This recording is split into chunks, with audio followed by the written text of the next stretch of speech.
Imaginen encontrar un barco a la deriva en medio del océano, sus velas desgarradas ondeando como fantasmas en el viento, su casco cubierto por una extraña costra blanca que brilla bajo el sol implacable.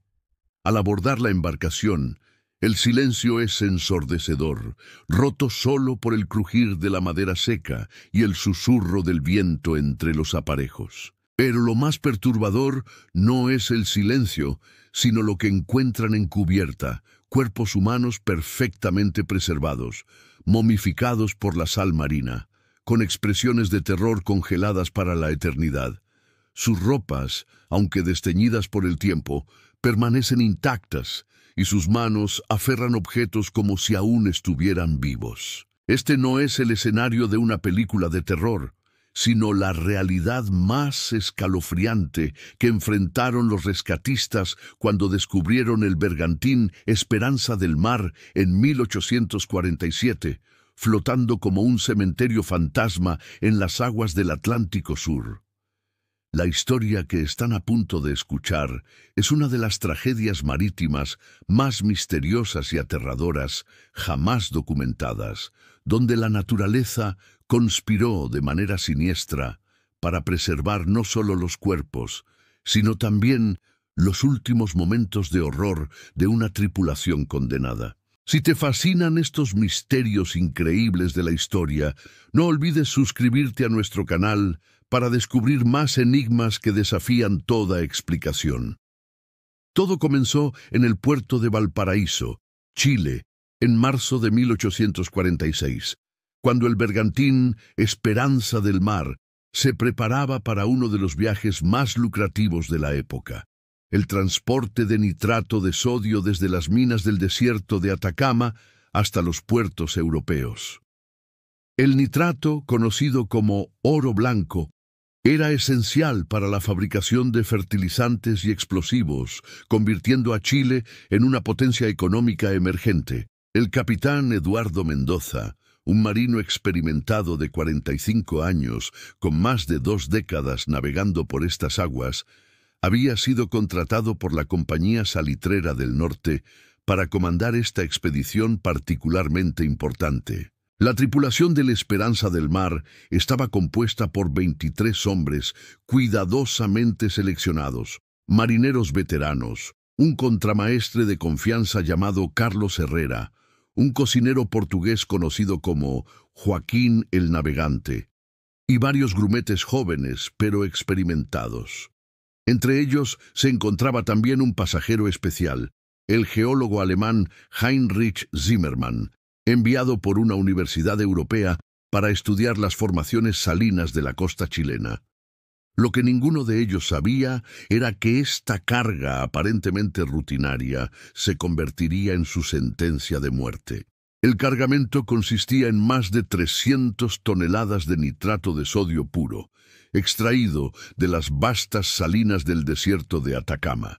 Este material, aunque valioso, era extremadamente higroscópico, lo que significa que absorbía la humedad del aire con una voracidad insaciable. Los estibadores del puerto, siguiendo las prácticas habituales de la época, almacenaron el nitrato en sacos de arpillera en las bodegas del barco, sin comprender completamente las propiedades químicas de su carga. El 15 de marzo de 1846, con las bodegas repletas y las provisiones cargadas para un viaje de 3 meses, el Esperanza del Mar zarpó de Valparaíso con destino a Liverpool, Inglaterra.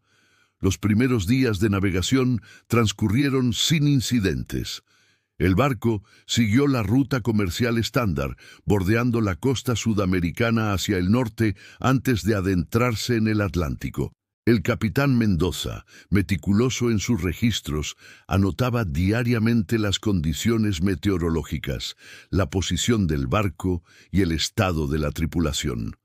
Sus últimas entradas en el diario de a bordo, recuperadas posteriormente, describían un viaje rutinario con vientos favorables y moral alta entre los hombres. Sin embargo, alrededor del 10º día de viaje, comenzaron a aparecer las primeras señales de que algo no estaba bien. El primer síntoma fue la sed, una sed anormal, insaciable, que afectó primero a los marineros que trabajaban en las bodegas inferiores. Inicialmente se atribuyó al trabajo físico intenso y al calor del trópico, pero pronto se extendió a toda la tripulación. Los hombres comenzaron a consumir sus raciones de agua a un ritmo alarmante, y el capitán Mendoza se vio obligado a racionar el líquido vital mucho antes de lo previsto. Pero la sed no era el único problema.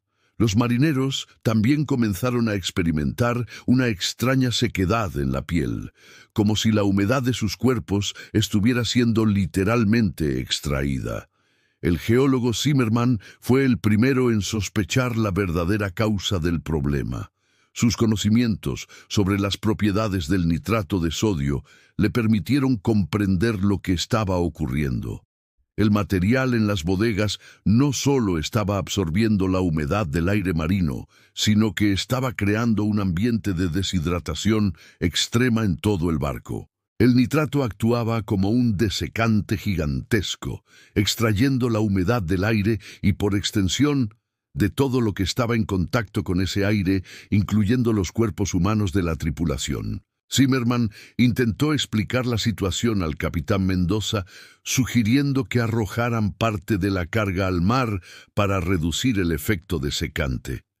Sin embargo, el valor económico del nitrato era tan alto que Mendoza se resistió a tomar una decisión tan drástica. Además, como muchos marineros de su época, tenía una comprensión limitada de la química, y la explicación de Zimmermann le parecía más una teoría académica que una amenaza real. Esta decisión, comprensible desde el punto de vista comercial, pero fatal desde el científico, selló el destino de todos a bordo. A medida que los días pasaban, los efectos del nitrato se intensificaron. La tripulación comenzó a experimentar síntomas cada vez más severos de deshidratación extrema. Sus labios se agrietaron hasta sangrar, sus ojos se hundieron en las cuencas y su piel adquirió una textura áspera y escamosa.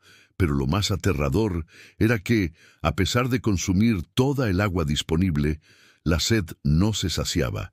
Era como si sus cuerpos fueran incapaces de retener la humedad, como si cada molécula de agua que ingerían fuera inmediatamente extraída por el ambiente desecante que los rodeaba. El contramaestre Carlos Herrera fue uno de los primeros en sucumbir. Su cuerpo, deshidratado hasta el extremo, comenzó a momificarse mientras aún estaba vivo. La sal del nitrato, combinada con la sequedad extrema del ambiente, creó condiciones perfectas para la preservación natural de los tejidos. Herrera murió en agonía, pero su cuerpo no se descompuso. En cambio, se endureció y se conservó, como si hubiera sido tratado por un embalsamador experto. Este proceso horrible se repetiría con cada miembro de la tripulación que sucumbía a la deshidratación. El cocinero Joaquín intentó desesperadamente encontrar fuentes alternativas de líquido. Llegó al extremo de intentar destilar agua de mar usando los utensilios de cocina del barco, pero sus esfuerzos fueron en vano. El ambiente desecante era tan poderoso que incluso el vapor de agua se condensaba y era inmediatamente reabsorbido por el nitrato en las bodegas. Los hombres comenzaron a beber su propia orina, luego la de sus compañeros, en un intento desesperado por obtener cualquier líquido. Pero incluso estos fluidos corporales se volvían cada vez más escasos a medida que sus cuerpos se deshidrataban. Zimmermann, con sus conocimientos científicos, comprendió que estaban atrapados en un ciclo mortal. Intentó convencer a los marineros supervivientes de que rompieran los sacos de nitrato y arrojaran el contenido al mar. Pero para entonces, la tripulación estaba demasiado debilitada y deshidratada para realizar un trabajo físico tan intenso. Además, muchos de ellos habían desarrollado una especie de delirio causado por la deshidratación extrema, lo que los hacía incapaces de tomar decisiones racionales. Los últimos días a bordo del Esperanza del Mar fueron un descenso al infierno. Los hombres que aún vivían se movían como zombis, sus cuerpos parcialmente momificados pero aún funcionando. Sus voces se habían vuelto roncos susurros y sus movimientos eran lentos y torpes. El capitán Mendoza, en sus últimas entradas del diario, describía alucinaciones causadas por la deshidratación. Veía oasis en el horizonte, escuchaba el sonido de lluvia que nunca llegaba y creía ver a su esposa ofreciéndole agua fresca. El proceso de momificación natural que estaba ocurriendo era científicamente fascinante, pero humanamente aterrador.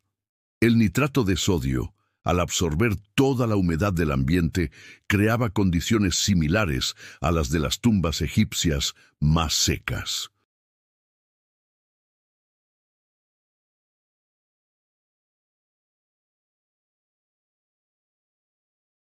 Describía cómo la piel se volvía como cuero, cómo los ojos se hundían pero permanecían abiertos y cómo las expresiones faciales se congelaban en el momento de la muerte, preservadas para la posteridad. El último superviviente fue probablemente un joven grumete llamado Miguel Santos, de apenas 17 años. Su cuerpo más pequeño le permitió resistir un poco más tiempo que sus compañeros mayores, pero eventualmente también sucumbió. Fue encontrado en la cubierta principal con una mano extendida hacia un barril de agua vacío y la otra aferrando un crucifijo. Su expresión, preservada por la momificación natural, mostraba una mezcla de esperanza y desesperación que conmovió profundamente a quienes lo descubrieron. El Esperanza del Mar continuó navegando como un barco fantasma durante meses. Los vientos y las corrientes lo llevaron en una deriva sin rumbo por el Atlántico Sur, mientras que a bordo los cuerpos momificados de la tripulación permanecían en sus posiciones, como si fueran estatuas macabras de una tragedia congelada en el tiempo. El barco se convirtió en un museo flotante del horror, donde cada cuerpo contaba una historia de sufrimiento y desesperación. Fue el 18 de agosto de 1847, más de un año después de que zarpara de Valparaíso, cuando el ballenero británico Northern Star avistó el Esperanza del Mar a la deriva cerca de las Islas Malvinas. El capitán del ballenero, James Morrison, describió posteriormente la escena como la más perturbadora de sus 30 años en el mar. El barco estaba cubierto por una costra blanca de sal cristalizada y en cubierta yacían los cuerpos momificados de la tripulación, perfectamente preservados, pero obviamente muertos. Morrison y su tripulación abordaron el barco fantasma con extrema cautela. Lo que encontraron desafió toda su experiencia marítima.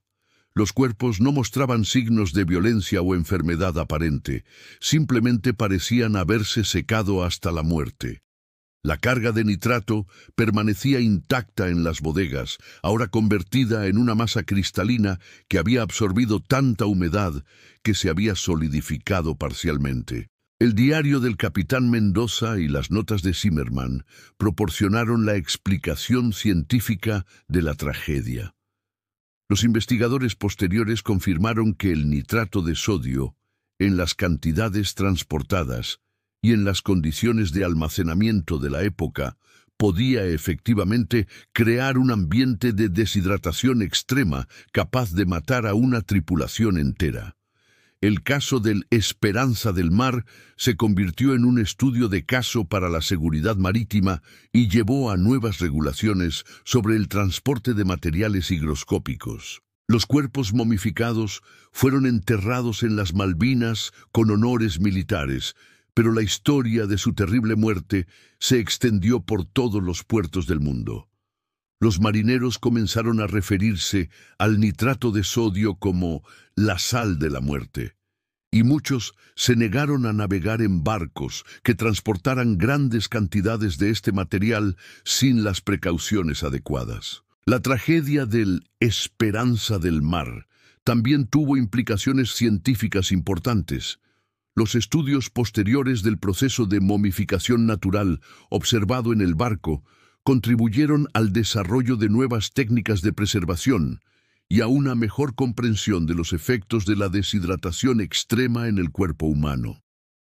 Zimmermann, aunque murió en la tragedia, fue reconocido póstumamente por sus observaciones científicas detalladas del proceso.